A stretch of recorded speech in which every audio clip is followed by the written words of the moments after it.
Je rappelle que nous sommes sous occupation et il ne peut pas y avoir de prospérité sans le départ des Américains. Voilà notre priorité. Falloujah, dans le triangle sunnite à l'ouest de Bagdad, en Irak, il y a quelques semaines. Circulation dense dans le centre-ville, étal du marché abondamment fourni et bâtiments en pleine reconstruction.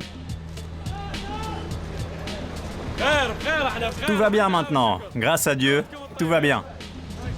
Un café internet vient de rouvrir ses portes. Impensable il y a encore quelques mois, un magasin expose même ostensiblement les derniers CD de musique à la mode dans la région. C'est le nouveau visage de Falloujah.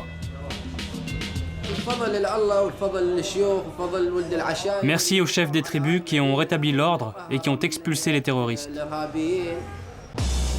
Falloujah, la ville symbole du bourbier américain en Irak. C'est ici que les mercenaires de Blackwater ont été suppliciés. Ici que leurs cadavres ont été exposés comme des trophées par la résistance irakienne à l'occupant. Ça c'est le gilet pare-balles d'un Américain que nous avons tué. Nous, on combat sans bouclier. Dieu est avec nous. Pendant des mois, les insurgés irakiens tiennent tête à la surpuissante armée américaine. Bilan, une centaine de soldats tués côté américain et 3000 morts parmi les civils. Bush nous parle de démocratie, mais la voilà sa démocratie. Et pendant près de 3 ans, miliciens et insurgés font régner la terreur à Falloujah, jusqu'à ce que tout change à l'automne 2007. Première raison de cette brusque accalmie, le retrait des troupes américaines du centre-ville et la mise en place d'un cordon sanitaire autour de l'agglomération. Checkpoint tous les kilomètres et filtrage très strict. Seuls les habitants de Falloujah dûment enregistrés auprès des Américains sont autorisés à rentrer. Voilà mon badge. Sans ce badge, impossible d'entrer à Falloujah. Deuxième raison de cette nouvelle dynamique dans la ville, cet homme, Sheikh Tarek, le chef d'une tribu de Falloujah. Après avoir longtemps soutenu la résistance sunnite aux côtés des miliciens d'Al-Qaïda, il collabore aujourd'hui avec les Américains. Nous allons augmenter le nombre de policiers. Avant, nous n'avions pas de moyens. Mais désormais, nous avons la possibilité d'en recruter 9000. C'est largement suffisant. Nous, on est prêts à fournir tous les hommes dont vous avez besoin. Fan d'Al Pacino et de cigares à $1000, comme Saddam Hussein. Cet homme d'affaires a fait fortune dans le pétrole avec le fils de l'ancien dictateur. Il a promis 50 millions de dollars pour reconstruire Falloujah et surtout pour l'aider à se débarrasser définitivement de ses anciens amis d'Al-Qaïda. Al-Qaïda est soi-disant un groupe islamique, mais il tue des Irakiens au lieu de s'en prendre aux Américains. Ils ne sont pas venus pour stabiliser l'Irak, mais pour tuer un maximum de gens ici. Grâce à ses millions, mais aussi à l'influence de sa tribu, le Cheikh Tarek a réussi à convaincre tous les notables de la ville de le rejoindre. Principal objectif, rétablir la sécurité à Falloujah. À l'époque de Saddam Hussein, avec 300 policiers, on tenait Falloujah. Aujourd'hui, il faut qu'on soit tous des flics. Beaucoup d'hommes ont été réintégrés dans la vie de la cité, notamment dans la police. D'anciens bassistes, les membres du parti de Saddam Hussein, des miliciens d'Al-Qaïda et d'anciens insurgés, comme cet homme, le capitaine Jamal. Il y a quelques mois à peine, il combattait les Américains les armes à la main avec ce groupe de combattants. Al-Qaïda a tué mon frère et détruit sa maison. Ils l'ont tué devant sa femme et ses enfants. Après, ils les ont fait sortir et ils ont rasé la maison avec des bouteilles d'oxygène. Il n'est pas question de laisser faire des choses comme ça sans réagir.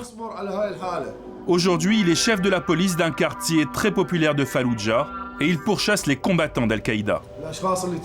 Nous avons commencé à arrêter les membres d'Al-Qaïda. On les interroge et puis les coupables sont envoyés à Bagdad pour être jugés. Parce que même les juges ont été obligés de quitter leurs tribunaux et de se réfugier à Bagdad. Mais petit à petit, ils commencent à revenir. Et on va de nouveau pouvoir organiser des procès ici, à Falloujah. En attendant que la justice recommence à fonctionner normalement à Falloujah, ce sont les membres des principales tribus de la région qui font la loi. Cet homme, par exemple, est un membre d'Al-Qaïda. Après une mission pour l'organisation terroriste, une tentative de meurtre, il a été arrêté, puis jugé par les chefs de tribu.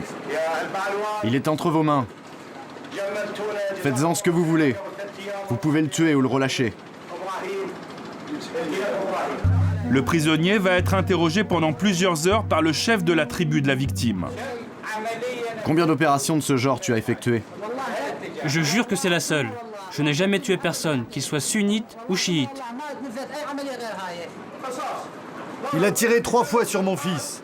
Donc on va le sortir d'ici et un membre de notre tribu va lui tirer 3 balles dans le corps, à 3 mètres de distance.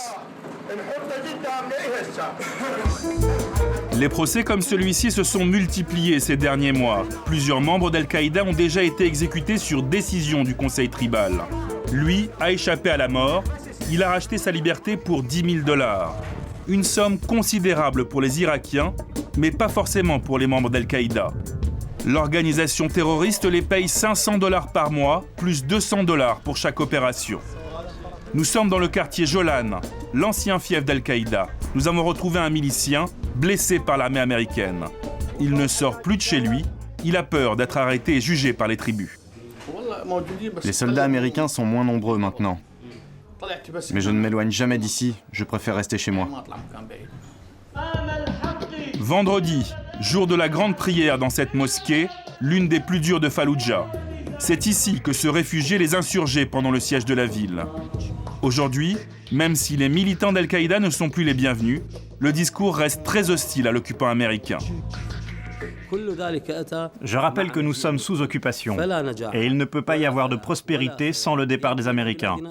Voilà notre priorité. Calme précaire à Falloujah. À la moindre provocation, la trêve instaurée par les tribus peut voler en éclats. La ville reste un vivier inépuisable pour Al-Qaïda. Surtout parmi les jeunes des quartiers. C'est la raison pour laquelle le chef de la police organise ces mini-tournois de football entre les différents quartiers de la ville. On joue ici tous les jours. Demain, c'est encore le commissariat qui va tout organiser. Grâce à Dieu, c'est l'esprit sportif qui domine. Tout va bien. Le foot plutôt que le djihad. Depuis septembre, il y a eu moins d'une dizaine d'attentats à Falloujah. Un bilan inespéré pour l'Irak.